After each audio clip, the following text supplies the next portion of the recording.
Hey everyone! Welcome back to our channel. If you're new here, make sure to hit that subscribe button and turn on notifications so you never miss out on our latest stories. In the bustling city of Lagos, Nigeria, there lived a young and wealthy billionaire named Adewale Johnson. Known for his sharp business acumen and charm, Adewale had built a fortune through various investments and ventures. Yet, despite his success, there was something missing in his life, a love that could fill the emptiness in his heart. One sunny afternoon, Adewale decided to take a stroll through the vibrant Balogun market. The air was filled with the sounds of vendors calling out their wares, the scent of spices, and the chatter of customers haggling over prices. As Adewale walked through the market, his eyes caught sight of a beautiful banana seller. Her name was Amora, a striking young woman with an enchanting presence. Amora stood at her store, her melodic voice echoing through the market as she called out the prices of her bananas. Adewale was captivated, not just by her beauty but by the way she carried herself with confidence and grace.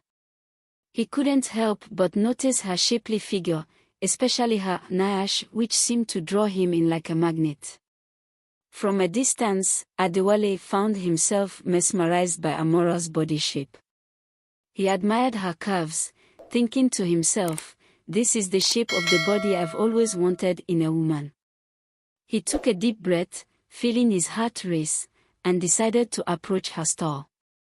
Adewale walked up to Amora, trying to act casual. "How much for the bananas?" he asked, his eyes lingering on her nayash as he moved around the store, pretending to inspect the fruits. Amora, sensing his gaze, turned to him with a mixture of curiosity and caution. "They are 200 naira per bunch," she replied, noticing his unusual behavior. "Is there something wrong? Is there anything you don't like about my bananas?" Adewale, realizing he had been caught, decided to be honest. "There's nothing wrong with the bananas, but I have to tell you something. I've been watching you, and you meet the qualities I've always wanted in my life."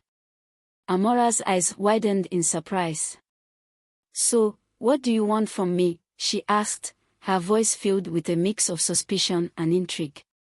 Adewale stepped closer, his voice soft but honest. "I want you to be my love, Amora. I will change your life, provide for you, and make you happier than you've ever been." For a moment, both of them stood there, staring into each other's eyes, the bustling market around them fading into the background. Adewale, his heart pounding with anticipation, held his breath as he awaited Amora's response. She looked at him intently, her eyes a mixture of caution and contemplation. "Adewale," Amora began, her voice firm yet tinged with a hint of vulnerability, "I don't want love because I know the consequences of love. Love is a scam. I don't need any love. But if you are serious about taking care of my twin girls, I would accept." Adewale was taken aback by her words. He hadn't anticipated this turn in the conversation, but his resolve only grew stronger. "No problem, Amora. I will take care of both you and your children. I have the wealth and resources to provide for all of you. I promise to be there for you and your daughters." Amora studied him for a moment longer, trying to gauge the sincerity in his eyes. Seeing his honest expression, she decided to give him a chance. She reached into her bag and pulled out her phone. "All right, let's exchange contacts," she said, handing her phone to Adewale. Adewale took her phone, his fingers brushing against hers briefly, sending a spark of excitement through him. He quickly entered his number and handed the phone back to her. She did the same with his phone, entering her contact information. As they stood there, surrounded by the vibrant chaos of the market, a sense of hope began to blossom between them. They had started as strangers, brought together by chance, but now they had exchanged numbers, laying the foundation for what could become a significant relationship. "I'll call you later," Adewale said, smiling warmly. Amora nodded, a faint smile playing on her lips. "I'll be waiting." With that, they parted ways, each feeling a mixture of uncertainty and anticipation. Adewale walked away with a renewed sense of purpose, eager to prove to Amora that his intentions were genuine. Amora, on the other hand, returned to her store, her heart a little lighter, wondering if perhaps, just perhaps, this time love wouldn't be a scam after all. Adewale arrived home, his mind racing with thoughts of Amora. He couldn't shake the image of her from his mind, the confidence in her voice, the strength in her stance, and the vulnerability she had shown when she mentioned her twin girls. He took a deep breath, reached for his phone, and dialed her number. On the other hand, Amora was at her modest apartment, anxiously holding her phone. She had told her twin daughters, Ada and Ebo, about the wealthy man she had met at the market, though she didn't disclose too much. She waited, her heart beating faster with each passing moment, hoping that Adewale would call. Suddenly, her phone rang. She looked at the screen and saw Adewale's name flashing. With a mix of excitement and nervousness, she answered the call. "Hello, Adewale," she greeted, her voice soft but steady. "Hello, Amora," Adewale replied, a smile evident in his tone. "How are you?" "I'm fine, thank you." "And you?" "I'm doing well." "I couldn't stop thinking about our conversation today," Adewale said, his voice sincere. "I'm really serious about what I said. I want to get to know you and your daughters better." Amora felt a warmth in her chest at his words. "I appreciate that, Adewale. It means a lot to me." They continued talking, sharing stories about their lives, their dreams, and their fears. Adewale learned that Amora's husband had left her when the twins were just babies, leaving her to fend for herself and her daughters. Despite the hardships, Amora remained strong and dedicated to giving her girls the best life she could.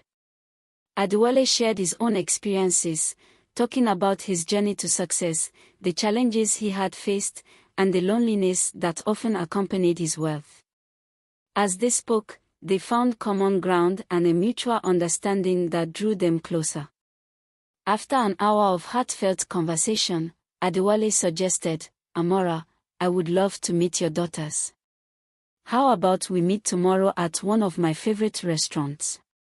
We can have lunch, and you can bring Ada and Ebo."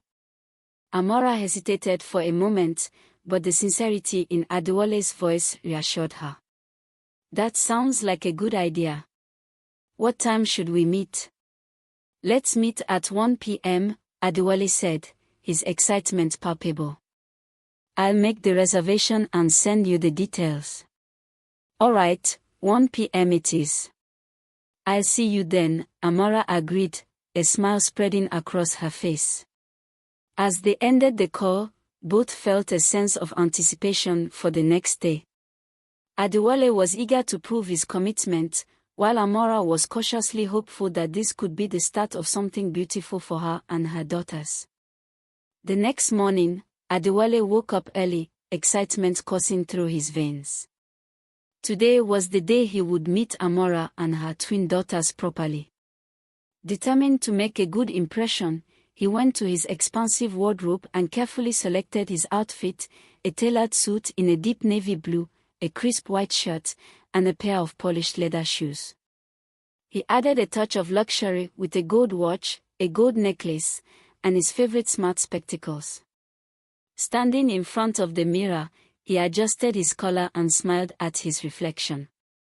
"Wow, I look smart," he said to himself, feeling a surge of confidence. On the other side of the city, Amora was bustling around her modest apartment, getting her daughters ready for the big day. She dressed Ada and Ebo in matching white dresses, brushing their hair and tying it with pretty ribbons. The girls giggled and twirled, excited about the outing. "Mommy, do we look pretty?" Ada asked, her eyes shining. You both look beautiful, Amora replied, smiling warmly at her daughters. Next, she turned her attention to herself. She chose a simple yet elegant dress that highlighted her graceful figure and applied a subtle touch of makeup. She sprayed a light perfume, enjoying the delicate floral scent, and applied her lipstick carefully, making sure everything was perfect. Standing in front of her mirror, she admired her reflection. For now, I'm beautiful enough to stand in front of a handsome billionaire, she thought with a hopeful smile. As the clock approached 1 p.m., Adewale arrived at the restaurant first. He had chosen a beautiful place with an outdoor garden, filled with colorful flowers and a gentle breeze that added to the serene atmosphere. He picked a table in a quiet corner of the garden, ensuring it had enough space for Amora and her daughters. Not long after, Amora arrived with Ada and Ebo. The girls were holding her hands, their eyes wide with wonder as they took in the beautiful surroundings. Adewale's heart leaped with joy as he saw them. He stood up and walked towards them, a broad smile on his face. Amora, Ada, Ebo. Welcome, he greeted warmly, bending down to lift the girls one by one. They squealed with delight, calling out "Daddy" with innocent joy. Amora watched the scene with a tender smile, her heart warming at the sight of Adewale's genuine affection for her daughters. He's a good, caring man, she thought. I hope he will marry me. They all sat down at the table, and after ordering some refreshments, Adewale suggested the girls go play in the nearby children's area. With the kids happily occupied, Adewale and Amora turned their attention to each other. Adewale took a deep breath and reached for Amora's hand. Amora, I meant what I said. I want to take care of you and your daughters. I want us to build a life together. Amora looked into his eyes, searching for any hint of insincerity but found none. Adewale, I appreciate your sincerity. I want the best for my girls, and if you're willing to accept us as we are, then I'm ready to take this step with you. They spent the next hour planning their future, discussing how they would organize their marriage, and dreaming about the life they would build together. The conversation was filled with laughter, shared dreams, and a deepening connection that promised a bright future ahead. As they watched Ada and Ebo playing, both felt a sense of contentment and hope. As their conversation about the future wound down, Adewale felt a wave of determination wash over him. He reached into his pocket, feeling the small velvet box he had been carrying. With a deep breath, he dipped his hand into his pocket and pulled it out. Amora, he began, his voice trembling with emotion, there's something I want to ask you. Amora looked at him, her eyes widening with surprise and curiosity. Adewale unwrapped the box and opened it, revealing two beautiful rings inside. He got down on one knee, holding the box up to her. Amora, you are my wife in my heart, and I want to make it official. I have no other wife and want no other. Will you marry me? Tears welled up in Amora's eyes as she nodded, her voice choked with emotion. Yes, Adewale, I will marry you. Adewale took one of the rings from the box and gently slipped it onto Amora's finger. From now on, you are my wife, he said, his voice full of love and promise. Amora, still overwhelmed, knelt down beside him, picking up the remaining ring. She looked into Adewale's eyes and said, I promise to love you, care for you, respect you, and protect you. I will be by your side always. With that, she slid the ring onto Adewale's finger. They both stood up, tears of joy streaming down their faces. They leaned in and kissed, sealing their vows with a tender embrace. The kiss was sweet and full of the promise of a beautiful future together. After a few moments, they pulled back, smiling at each other. Let's go to my house and celebrate, Adewale suggested, his eyes sparkling with happiness. Amora nodded, her heart filled with joy. Yes, let's go, she agreed. Hand in hand, they walked towards the entrance of the restaurant, ready to start their new journey together.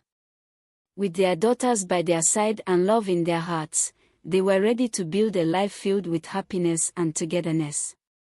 And so, with their hearts intertwined and their future bright, they headed to Adewale's house, where a celebration of love awaited them.